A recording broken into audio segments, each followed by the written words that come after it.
Happy Friday, everybody. Sorry I've been away for a couple of weeks. Life happens, things take up your time, but I'm back.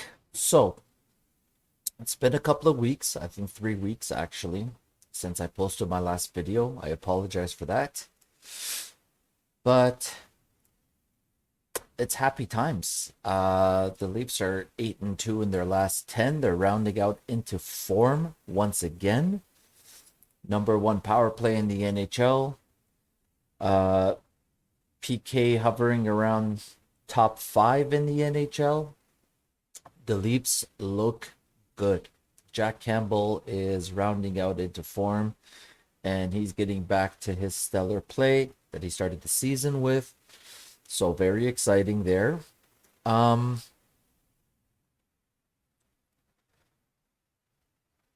so I think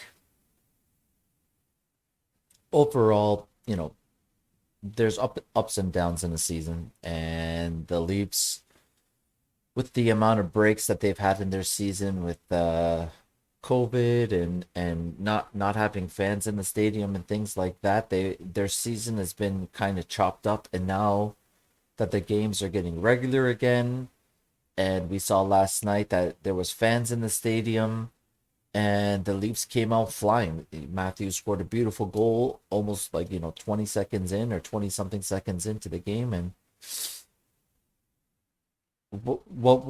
it was very impressive last night. I think of all the games that they've played recently, there was that crazy 7-1 game against the New Jersey Devils where they looked phenomenal. The Leafs were flying, scoring goals, at will, and getting contributions from everybody in the lineup. And after last night, if you didn't watch last night's game, go find something on Sportsnet or TSN, or maybe even Leafs TV, and watch game in an hour, or watch the game over again. If you get a chance to watch last night's game, if you missed it, go and watch it, because the Leafs put on an absolute clinic last night. I mean, their penalty kill was amazing. Their power play looked good, and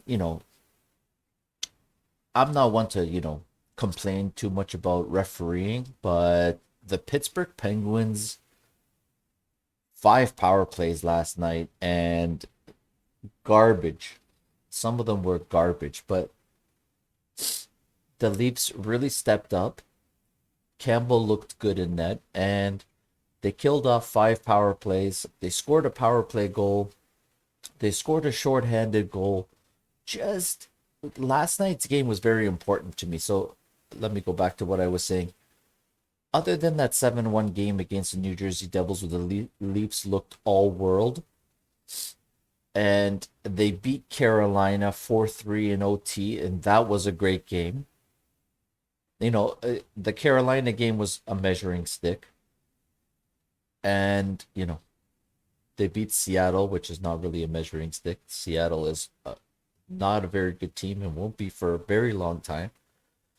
But in the last couple of weeks, the Carolina game and the Pittsburgh game last night were the two real measuring sticks, going up against two amazing teams who have penalty kill, power play, goaltending, and they can score. And it's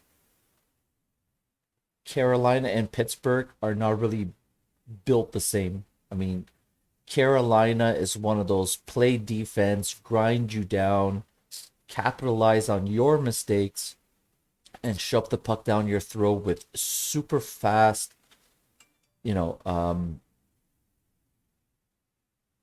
with a super fast, what's it called? My phone just went off, and I saw the alert, and it totally, it totally cut off my stream of thought.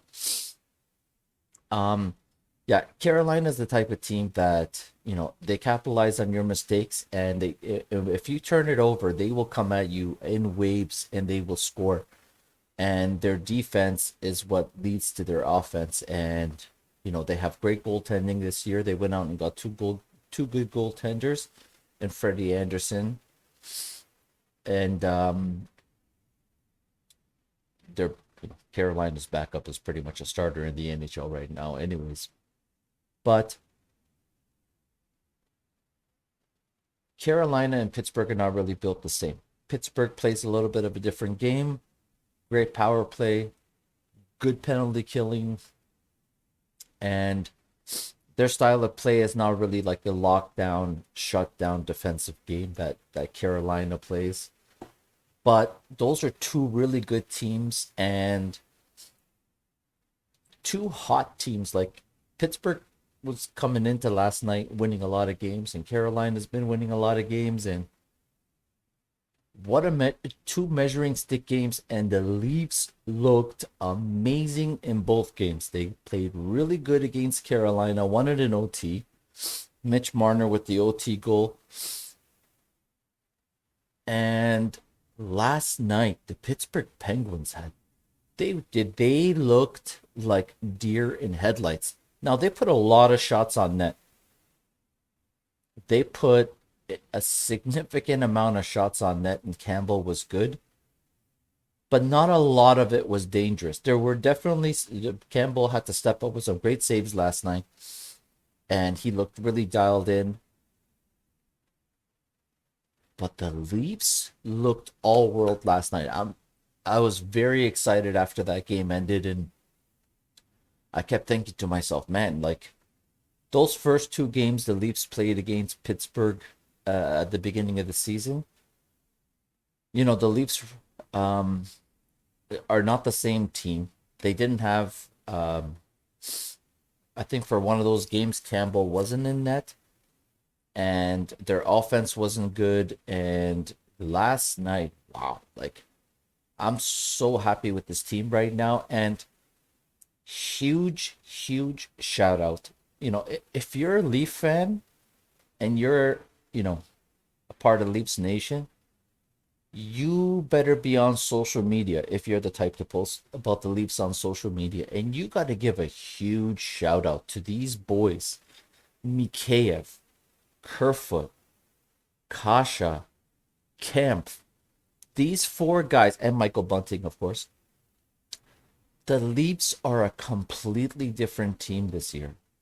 And for all the people who have always been complaining about the Leafs aren't gritty, the Leafs have no heart, they don't play hard, all these complaints that Leafs fans have had over the years, then you watch these guys play last night. Not only was the penalty killing amazing, the hustle, the way they were grinding behind the net and cycling the pucks, and what I saw last night was amazing.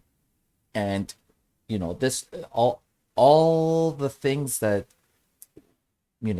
Leaf fans have said about this team, that they don't have any heart, grit, all these things, these guys have it in abundance. Like, I know people think or people say with the trade deadline coming up that you should shore up your defense and add some depth, and that's a pretty good thing to do, because you never know with injuries in the playoffs.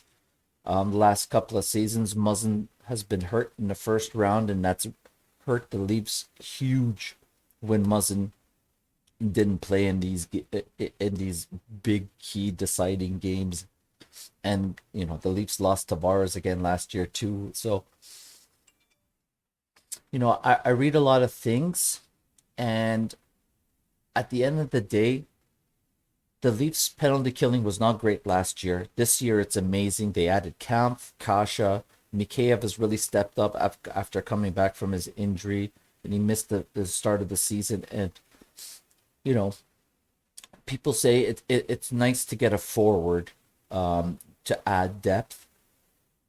But right now, the Leafs' third line of Mikheyev, Kampf, and Kasha it's one of the best third lines I've seen on the Leafs in a long, long time. It's not, maybe not as good as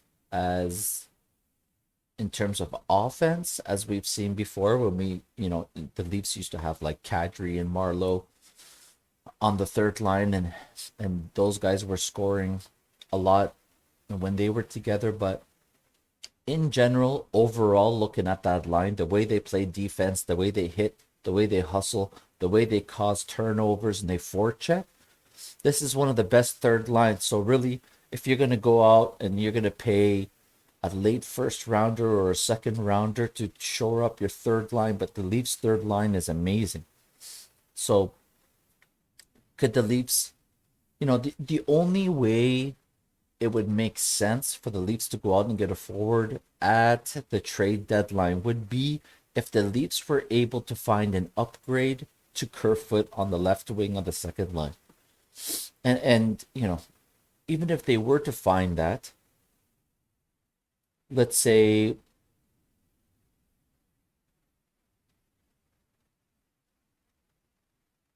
I'm just going off of, imagination. This is not realistic or anything like that, but there are players out there, like let's say a Joe Pavelski, who was a free agent. He's 38, but he's having a pretty good year. And as a rental, on March 20th or March 21st, whatever the deadline is, you're looking at a player with 20% of the year left. At a $7 million cap hit, Joe Pavelski is a $1.4 million acquisition. And, if you're giving up a first and a prospect, then, Dallas could even retain 50% and make that a $700,000 acquisition on the cap. And the Leafs can get a true left winger for that second line for a bargain basement price. I'm just spitballing here. I'm not saying that this is actually going to happen or it's possible or it's feasible. The question becomes, we saw last year the Leafs went out and got Nick Foligno and a bunch of guys, and they paid a first round pick and blah blah blah blah blah. The thing becomes, if you're the type of team that has a chance to go for it, and the Leafs do have a chance to go for it, they're very good. If you're going to pay assets, do you go and pay these prices to get depth, or would you just go and try to get a piece that really makes a significant contribution, like a Joe Pavelski? I mean, there is, based on what I've seen in tweets from Elliot Friedman and a bunch of other guys, it's pretty much out there that every team in the NHL pretty much has a defenseman that they could move. The Leafs have Justin Hall, and the Philadelphia Flyers have Justin Braun, and Anaheim has Manson, and the Seattle Kraken have Mark Giordano. They're pretty much saying, every team has a defenseman that they could move. And obviously, the contenders won't do that, but there's a lot of teams not in the playoffs or not going to be able to make the playoffs.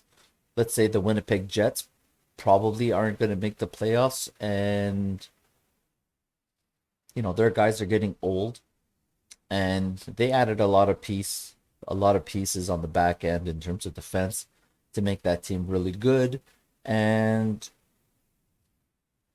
depending on what their plan is for next season or going forward in the future, maybe the Winnipeg Jets decide to move a defenseman. So there's a lot of guys out there. I mean, is anybody a clear upgrade over Justin Hall out there that you're willing to pay a late first rounder or a second, or maybe if it's not a first rounder, you're paying multiple picks? That becomes the question. Do you pay these prices to just add depth, or are you going to go out there and, because you're going to trade multiple picks and a prospect to add depth, maybe you go and get one significant piece? To me, I look at the Leafs, and I've always said Mark Giordano makes sense because he has history with TJ Brody. And You know, that Mark Giordano and Brody thing would be amazing because last night, based on last night alone, I think last night's game was probably Jake Muzzin's best game of the season. Like Jake Muzzin looked amazing last night. He was paired with Sandine. Sandine was playing his offside, and they looked really good together. Muzzin gets to chill, relax, stay back, play defense, and he's handing the puck off to Sandine. Sandine's making the first pass to get out of the zone, facilitate the offense, and maybe he's the guy that jumps in and is pinching, and Muzzin can stay back and play.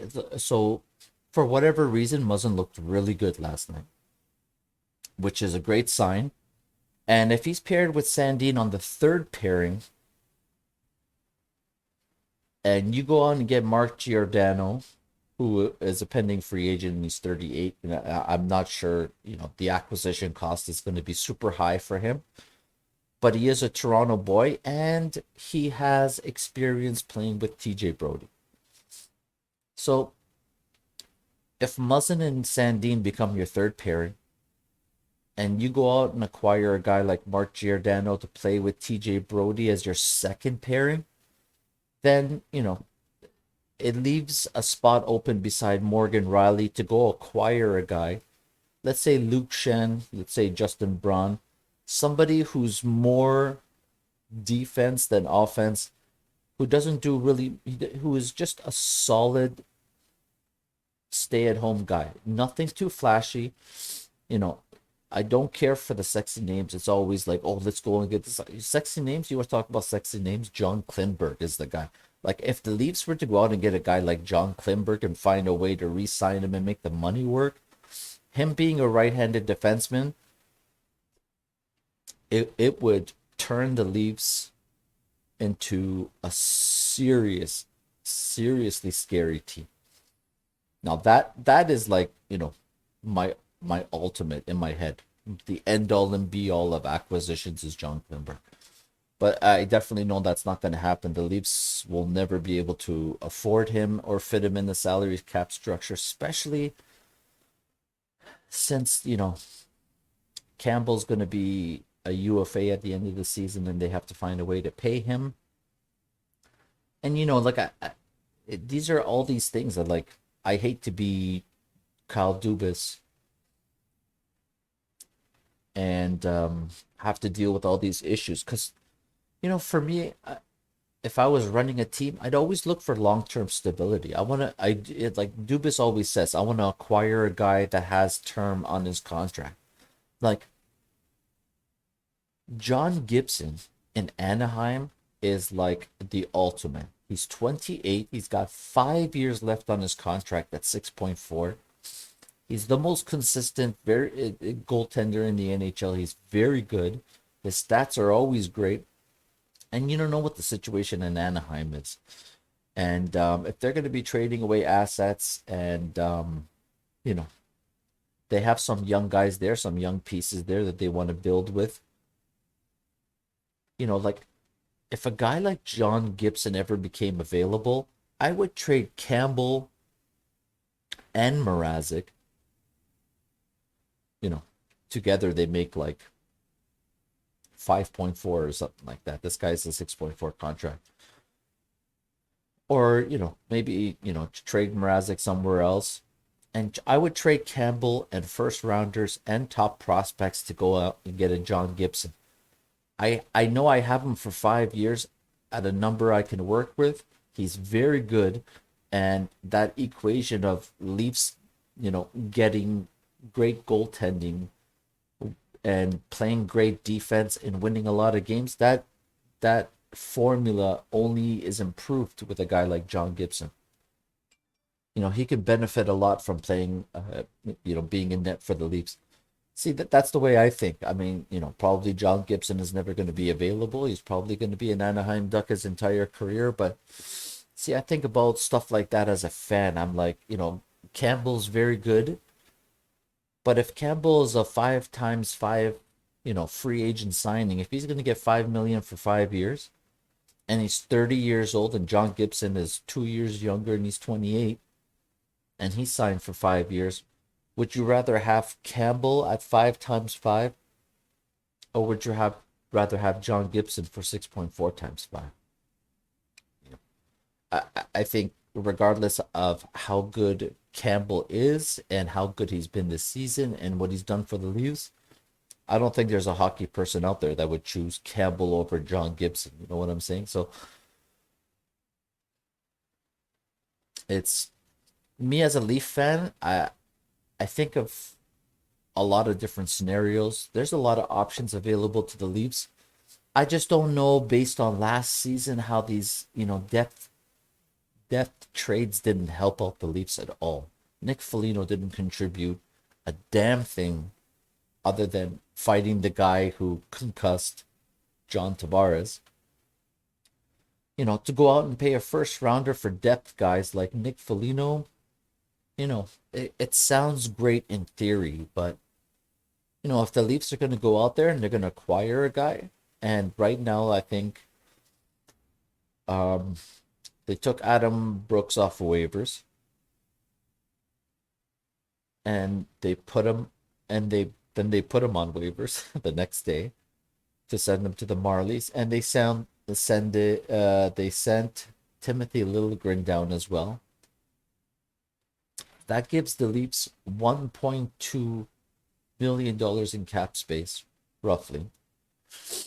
And my idea of maybe Joe Pavelski is available, and then you go out and pay a price like you paid for Nick Foligno. You pay a first,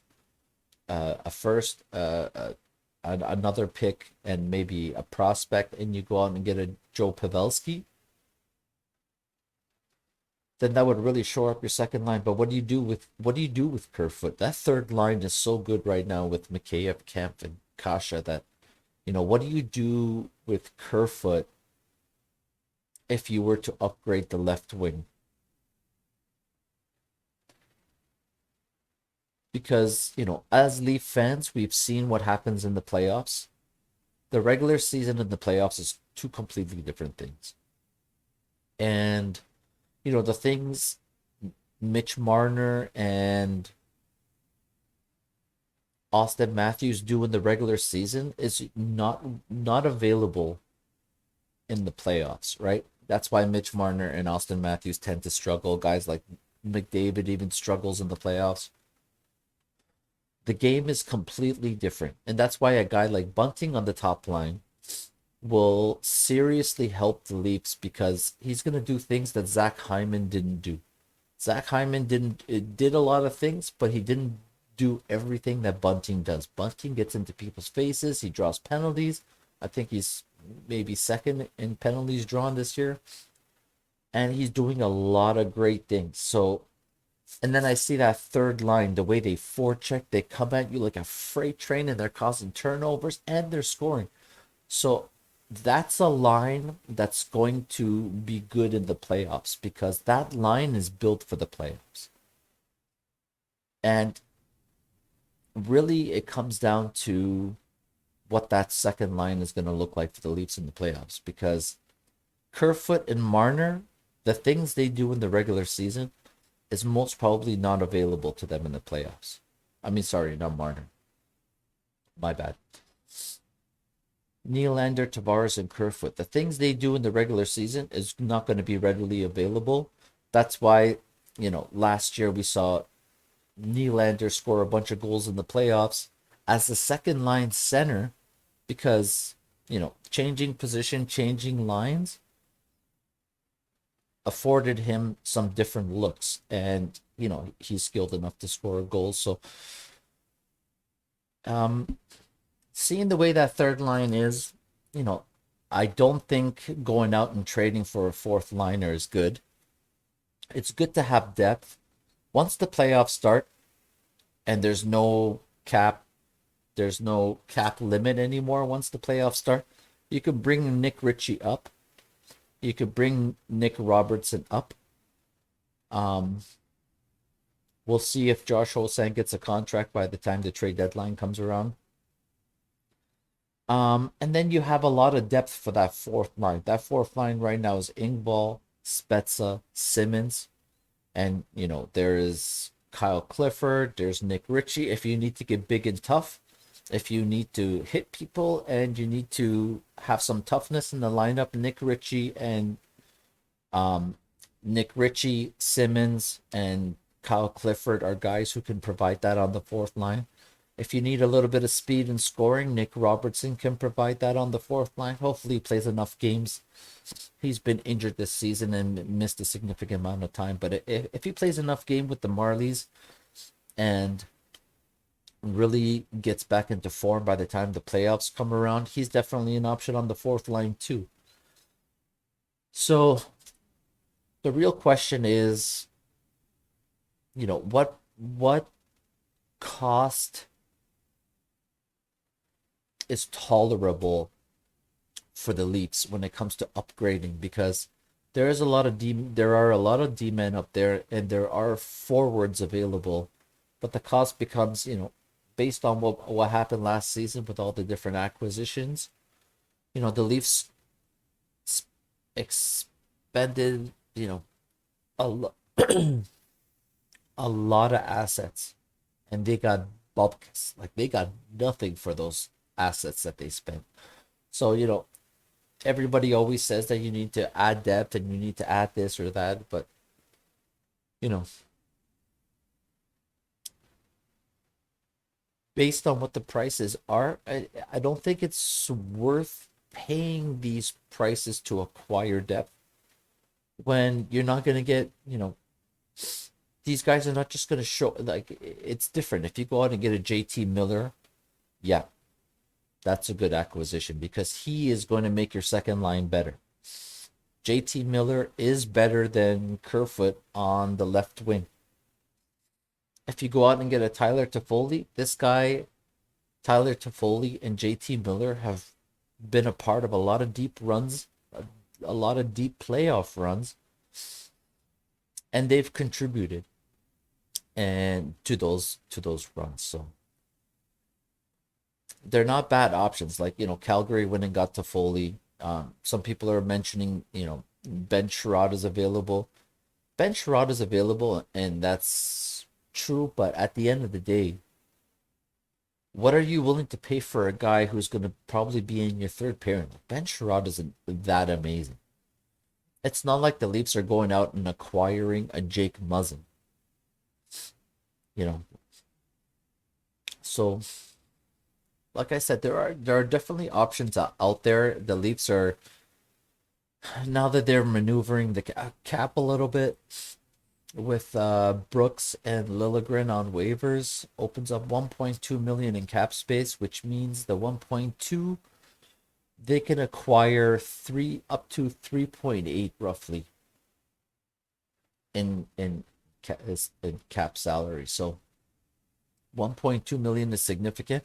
If they're able to trade Nick Ritchie at the deadline, their 1.2 goes up to like 2.5 or something like that. And that 2.5 at the deadline is almost like somewhere between $7 to $8 million in cap salary that you can acquire. So that's significant. Like I said, the trade deadline is a little bit later this year. So the amount of money left on the contract is like 20%. So, like, for instance, Joe Pavelski is a $7 million player. At the trade deadline, you're acquiring $1.4 million in salary. So if they were to take 50%, you're acquiring Joe Pavelski at a $700,000 cap hit. It's crazy. So yeah, the trade deadline being later this year is probably going to be teams are going to be able to facilitate trades a little bit better, considering that they're acquiring less of the cap hit. But it all depends on the prices. I don't think the Leafs should be, desperate to make a trade. They're very good. It would be great if they got a top four D man. Like I said, Muzzin and Sandin looked great last night. Let's hope they continue that. There's still a lot of time before the trade deadline. They need to prove, I think, Sheldon Keefe putting these guys together, hopefully it shows Kyle Dubas that Muzzin and Sanding are a legitimate pairing, and then they just have to go out and get someone to play on the third pairing with Hall, or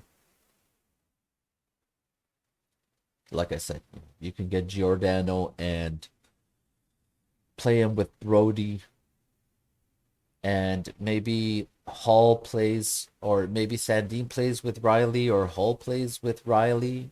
You know, limited in terms of Hall is the stay-at-home defenseman, and O'Reilly gets to do his thing offensively. There's a lot of it's when you're good and you're winning games in a lot of different ways, and your penalty kill is good, and your power play is good, and your goaltending is good, and you have options in net with Mrazek and Campbell. It affords you a lot more options than if you're a team where, in years before, where the Leafs only had one goaltender, and that was Freddie, and they didn't have any options, and they weren't that good. Their penalty kill was bottom 5, and their power play was, top 10. That makes you a little bit more desperate because you're like, I need to improve this, this, and this.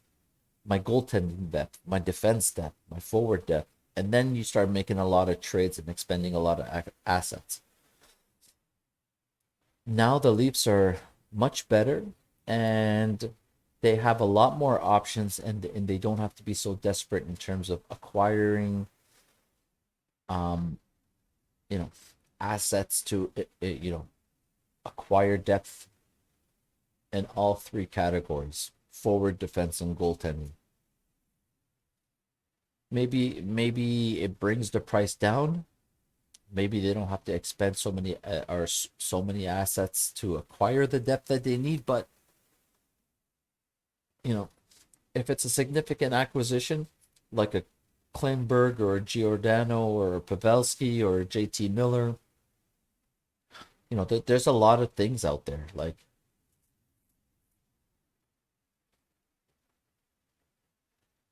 But I don't know. The cap's only going up by $1 million next year, and the Leafs have already spent their increase in terms of Phil Kessel's contract coming off the books and the $1 million increase. They gave Morgan Riley that $2.5 million raise, and they already spent their $2.5 million. So the Leafs at this point have to be very cautious in terms of what their situation is. They got some UFAs, and it's going to be a sticky situation in the offseason. Hopefully, this year's playoffs bring some clarity in terms of the players that they need to keep and the players they need to sign. The Leafs can win a round or 2 or 3 or 4. It provides a lot of clarity. Yes, you need Mikheyev. Yes, Kemp was a good signing. Kasha was a good signing. Re-sign him as an RFA and keep him around long term. And definitely Kyle Dubas can use some clarity, because right now he's in a position where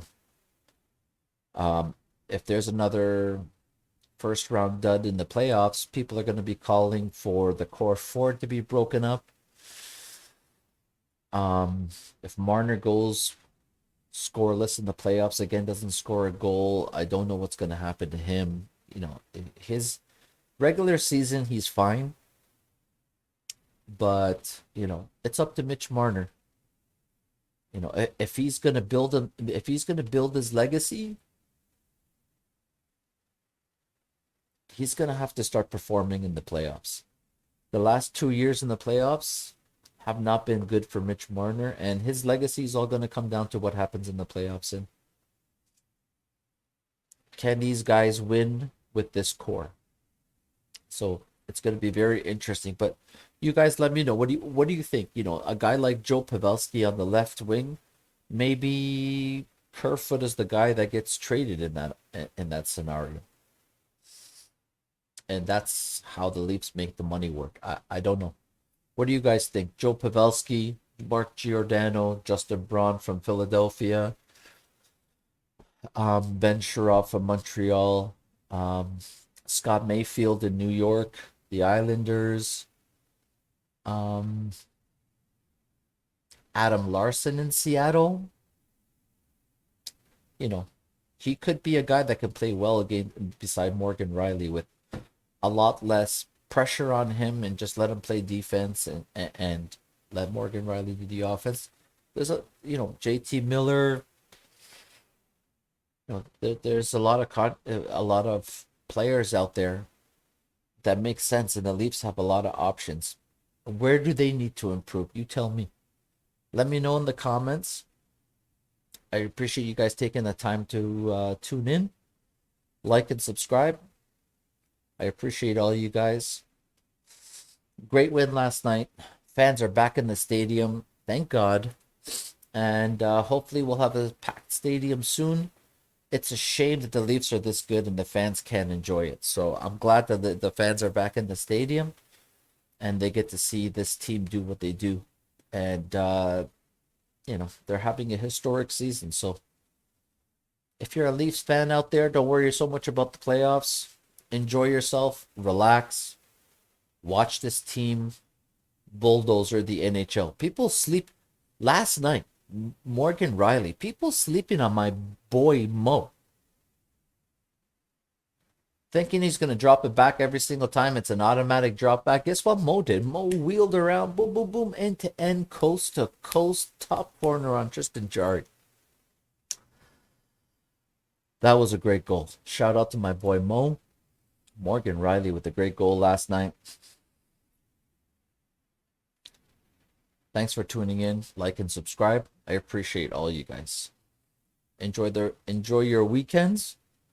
A lot of snow we got, but this Friday it's nice and sunny, so enjoy your weekends, and we'll see you guys next week.